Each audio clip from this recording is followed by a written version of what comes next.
Pakistan occupied Kashmir, जिसे PoK भी कहा जाता है, वहां सैकड़ों की तादाद में लोग प्रोटेस्ट कर रहे हैं। पीओके में बढ़ते विरोध प्रदर्शन ने पाकिस्तान की नई नवेली सरकार के सामने मुश्किलें खड़ी कर दी। हेलो फ्रेंड्स, मैं हूं संदीप और आप देख रहे हैं ऑन सिलेक्शन चैनल। तो फ्रेंड्स, फाइनली जिस पीओके में भारत के खिलाफ नारेबाजी हुआ करती थी, भारत के जो पुलिस और मिलिट्री के ऊपर में पथराव करवाया जाता था, अब फाइनली पीओके के लोगों का आंख खुल चुका है। अब वो फाइनली अब पाकिस्तान के खिलाफ अब प्रोटेस्ट कर रहे हैं। वहाँ के पुलिस और वो उसके आर्मी को मार रहे हैं, पीट रहे हैं। अभी बहुत ही खतरनाक सिचुएशन चल रहा है पीओके में। वहाँ पे बहुत ही ज़्यादा प्रोटेस्ट चल रहा है पाकिस्तान के खिलाफ। अब पीओके के नागरिक को चाहिए कि will PoK going be to the part of India. तो ये वीडियो बहुत ही इंटरेस्टिंग होने वाली है। तो चलिए वीडियो को स्टार्ट करते हैं। मैं अपने रिएक्शन वीडियो के एंड।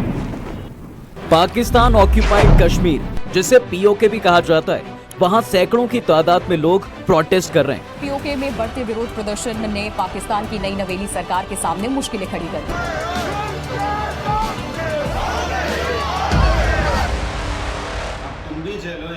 इस प्रोटेस्ट में एक पुलिस ऑफिसर की मौत हो चुकी है और 100 से ज्यादा लॉ एनफोर्समेंट एजेंट्स इंजर्ड हो चुके हैं। पूरे पीओके में आजादी की आग भड़क गई है और अब नौबत यहां तक आ गई है कि अब इन्हें भारत के साथ जुड़ना सही लग रहा है। बच्चों से लेके बूढ़े सब सड़कों पर निकल चुके हैं और ये मंजर देखकर पाकिस्तान गवर्नमेंट इतना घबरा गई है कि अब यहाँ पर उनको पाकिस्तानी रेंजर्स की फौज भेजनी पड़ी। पर ऐसा क्या हुआ कि जहां भारत के टुकड़े के नारे लगते थे, अब वो भारत में मिलने की बात कर रहे हैं। क्या है इस प्रोटेस्ट के पीछे का राज? क्या भारत का इसमें कुछ हाथ है? चलिए समझते हैं यहाँ के लोगों के आजादी की मांग क्या है। कश्मीर की कहानी देखिए 1839 में शुरू होती है, जब महाराजा रणजीत सिंह का देहांत हो जाता है और उत्तर पश्चिम भारत में सिखों का साम्राज्य सिमटता हुआ नजर आने लगता है। 1845 में पहला एंग्लो सिख वॉर हुआ और ये लड़ाई अंग्रेजों ने जीत ली। इसके साथ ही लाहौर ट्रीटी पे साइन किए गए और कश्मीर अब अंग्रेजों के हवाले हो चुका था। लेकिन इतने कपकपाती ठंडे वाले इस इलाके में अंग्रेज अपना टाइम और पैसा नहीं खपाना चाहते थे। यहाँ अंग्रेजों ने अपना दिमाग लगाया और 75 लाख रुपए लेकर कश्मीर और गिलगित बाल्टिस्तान का एरिया महाराजा गुलाब सिंह के हवाले कर दिया। मगर अंग्रेज इतनी खूबसूरत और साथ ही रिसोर्सेज से भरी जगह को कैसे छोड़ते। इसके बाद भी उन्होंने अपने पॉलिटिकल एजेंट्स की मदद से यहाँ अपना दबदबा कायम रखा। फिर आता है साल 1947, जब भारत को आजादी मिली और इस आजादी के बाद भारत और पाकिस्तान देशों का जन्म हुआ। उस टाइम भारत इंडिपेंडेंट राजाओं द्वारा बनाई गई रियासतों में बसा हुआ एक देश था। इसलिए माउंटबेटन ने इन रियासतों को उनके मनपसंद देश चुनने की बात रखी थी। अब ये पूरी तरह रियासतों पर डिपेंड करता था कि वो चाहे तो भारत में मिल जाए या फिर चाहे तो पाकिस्तान चले जाएं। लेकिन उन्हें इसके लिए 15 अगस्त 1947 से पहले मंजूरी देनी थी।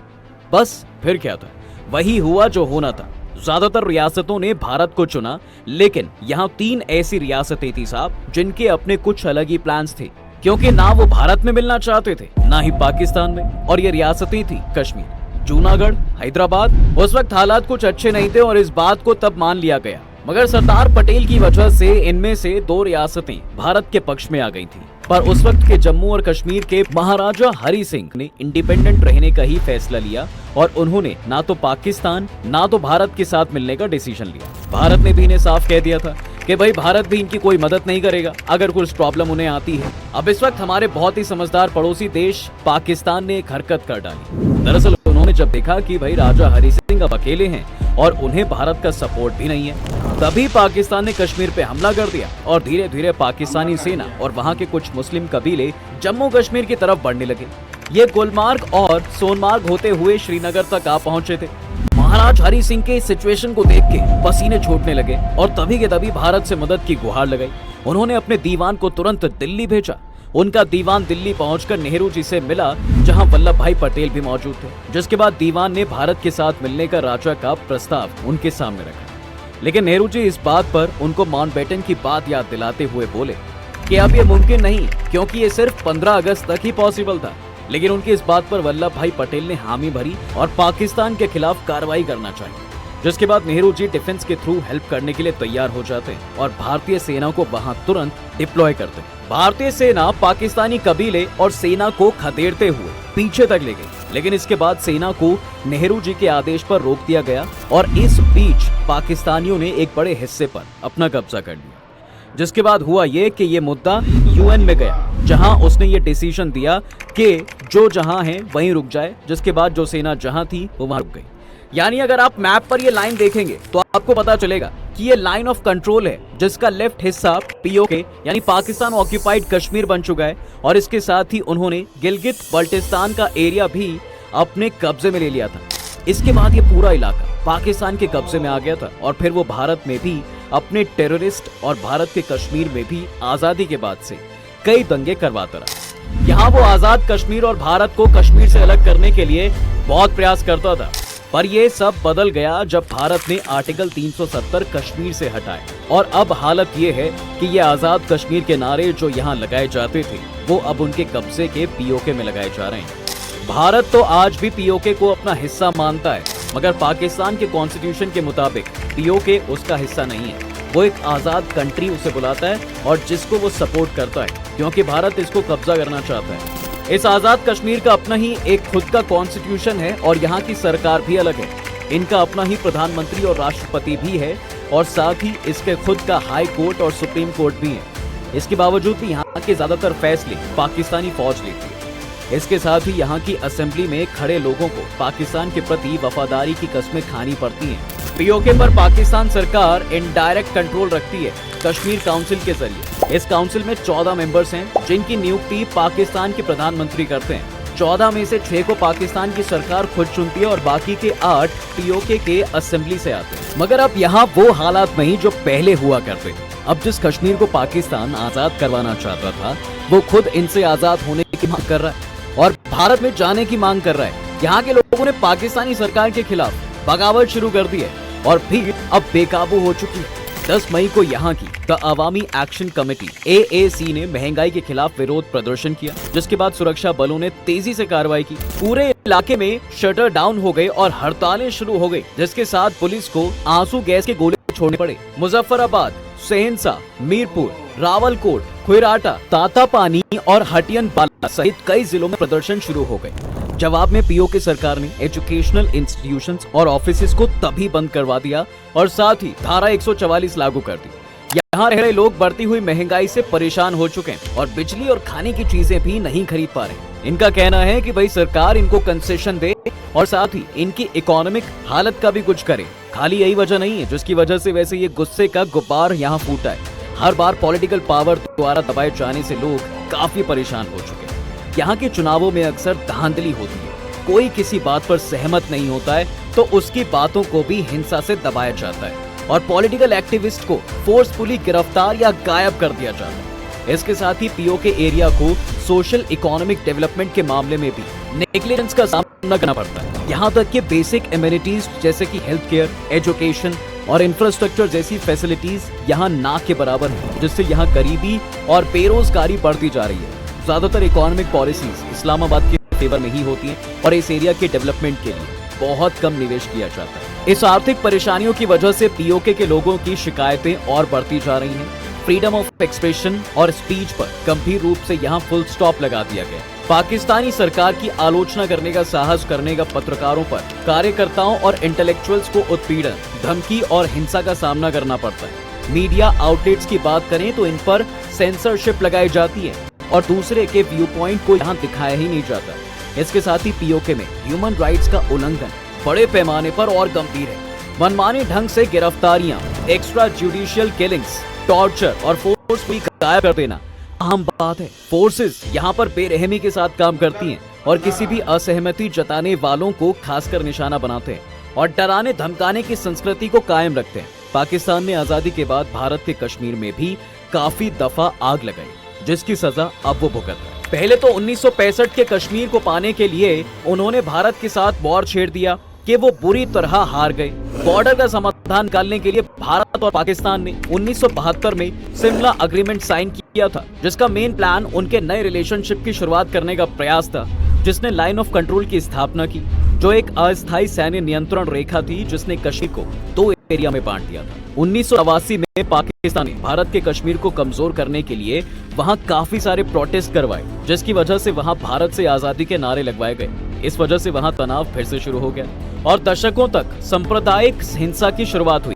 1999 में एलओसी बनाए जाने के बावजूद पाकिस्तानी सैनिकों ने एलओसी पार कर ली, जिससे कारगिल युद्ध छिड़ गया। फिर यहाँ भी पाकिस्तान को हाथ धोना पड़ा और इस बार तो कुछ उनके कब्जाए एरिया को भारत ने कैप्चर तक कर लिया था। कुछ सालों तक भारत और पाकिस्तान के रिश्तों में उतार चढ़ाव देखने को मिले, मगर हद तो तब हो गई जब 2016 में आर्म्ड मिलिटेंट्स ने एलओसी के पास उरी में एक भारतीय सेना के बेस पर हमला कर दिया, जो कि अब तक का भारतीय सशस्त्र बलों पर सबसे घातक हमला था। इसमें 18 भारतीय सैनिक मारे गए। भारतीय अधिकारियों ने हमले के पीछे आईएसआई और जैश ए मोहम्मद पर आरोप लगाए, मगर यहाँ खाली आरोप ही नहीं बल्कि भारत ने कश्मीर में उन्हें मुंहतोड़ जवाब दिया और पाकिस्तान में सर्जिकल स्ट्राइक करवाई। इस पाकिस्तान की हरकत के बाद भारत भी चुप नहीं बैठा और 2016 से 2018 के बीच ताबड़तोड़ लड़ाई इनके बीच चलती है, जिसमें एलओसी के दोनों ओर दर्जनों लोग मारे गए और हजारों नागरिक डिस्प्लेस हो गए। 2017 में 3000 से अधिक सीमा पर हमले दर्ज किए गए, जबकि 2018 के पहले 6 महीने में लगभग 1000 हमले किए गए थे। आतंकवादियों ने अक्टूबर 2017 में श्रीनगर के पास एक इंडियन पैरामिलिट्री कैंप पे हमला किया और फरवरी 2018 में एक भारतीय सेना के खिलाफ हमला किया। इसके बाद जम्मू एरिया में एक बेस जिसमें 5 सैनिक और 1 नागरिक थे, उधर भी सैनिकों की मौत हो गई। इस दौरान स्वतंत्र कश्मीर की मांग को लेकर हिंसक प्रदर्शन और भारत विरोधी प्रदर्शन यहाँ पाकिस्तान ने जारी कर दिया। 2017 में हमलों और झड़पों में नागरिकों, भारतीय सुरक्षा बलों और आतंकवादियों सहित 300 से अधिक लोग मारे गए थे। कश्मीरी आतंकवादियों और प्रदर्शन दोनों को रोकने के लिए भारत ने मई 2018 में घोषणा की कि वो संघर्ष विराम का पालन करेगा। लगभग 2 दशकों में पहली बार रमजान के महीने के दौरान कश्मीर में शांति बनाई गई। भारत कितना भी अच्छा बन ले, मगर पाकिस्तान पीठ में छुरा जरूर घोंपेगा। इसने एक ऐसा अटैक किया जिसके बाद पूरा कश्मीर ही भारत सरकार ने बदल दिया। फरवरी 2019 में भारत के पुलवामा में भारतीय अर्धसैनिक बलों के एक काफिले पर इन्होंने हमला कर दिया, जिसमें कम से कम 40 सैनिक तो मारे गए। अब भारत यहाँ कहाँ रुकने वाला था? उसने यहाँ पर जवाबी कार्रवाई करते हुए हवाई हमला किया, जिसमें पाकिस्तानी एरिया के अंदर आतंकवादी शेल्टर्स को निशाना बनाया गया और साथ ही मिलिटेंट्स पर हमले पे हमले किए गए, जिसके बाद यहाँ अगस्त 2019 में हजारों की संख्या में सैनिक और अर्धसैनिक बलों की तैनाती की गई और भारत सरकार ने जम्मू और कश्मीर का स्पेशल स्टेटस तभी के तभी हटा दिया। आज आर्टिकल 377 हटाने के बाद कश्मीर में अब डेवलपमेंट हो रहा है और साथ ही यहाँ पर मिलिटेंट्स और आतंकवादियों का दबदबा काफी ज्यादा खत्म हो चुका है। अब सब उल्टा पाकिस्तान के ऑक्यूपाइड कश्मीर में वो चीजें हो रही हैं जो अक्सर वो यहाँ करवाई जाती थी। वैसे तो इन प्रोटेस्ट से घबराकर पाकिस्तान के पास पैसे ना होने के बावजूद वहाँ के लोगों को 23 बिलियन का अमाउंट अलोकेट किया गया है और जैसे तैसे मामला ठंडा करवाया जा रहा है। खैर, अब देखना होगा कि आखिर यहाँ के लोग सरकार के दिए गए लालच में आएंगे या ये प्रोटेस्ट जारी रखेंगे। तो ये थी दोस्तों पीओके में आजादी की मांग की कहानी। अब आने वाला समय ही बताएगा कि पीओके पाकिस्तान पर कब तक कब्जा कर पाएगा। आपकी क्या राय है इस टॉपिक के बारे में? कमेंट करके जरूर बताएं। तब तक के लिए हम आपसे विदा लेते हैं। जल्द हाजिर होंगे एक नए इंटरेस्टिंग टॉपिक के साथ। अगर ये वीडियो आपको पसंद आया तो इसे अपने दोस्तों के साथ शेयर कर दें और वीडियो को लाइक जरूर कर दें। और अगर आपने अभी तक हमारे चैनल को सब्सक्राइब नहीं किया है तो वो भी कर दें। साथ ही बेल आइकॉन प्रेस करना बिल्कुल ना भूलें ताकि हमारी वीडियो आप तक जल्द से जल्द। सो फाइनली गाइस, जैसा कि आपने ये वीडियो देखा, बहुत ही ज़्यादा इंटरेस्टिंग और बहुत ही ज़्यादा इंफॉर्मेटिव थी। अब देखो कि पाकिस्तान जो पहले इंडिया के लिए करवाता था कि प्रोटेस्ट करवाता था, पथराव करवाता था, अब वही चीज़ सेम अब उसके लिए हो रही है। तो पाकिस्तान अब बौखला गया है। पाकिस्तान की जो सरकार है वो एकदम हिल चुकी है। और देखो, अब बात वही है कि आखिरकार लोगों को आप कब तक बेवकूफ़ बनाओगे या बना कर रख सकते हो। अब वहाँ के जो आवाम थी, अब वहाँ के जो लोग थे, अब एक समय तक बेवकूफ़ बने और अब उनका जो आँख है अब फाइनली वो खुल रहा है धीरे धीरे। अब उनको लग रहा है कि भाई अब इंडिया के साथ में रहना ज़्यादा आसान है। इंडिया के साथ अगर रहेंगे तो तरक्की ज़्यादा होगा। और अब ये कंपेयर खुद ही कर रहे हैं कि अब देखो इंडिया और पाकिस्तान में सबसे बेस्ट कौन है। तो अब जैसे ये पाकिस्तान करवाते थे इंडिया के लिए, लेकिन अब इंडिया नहीं करवा रही है कि जाओ तुम पाकिस्तान के खिलाफ नारेबाजी करो, प्रोटेस्ट करो, नहीं।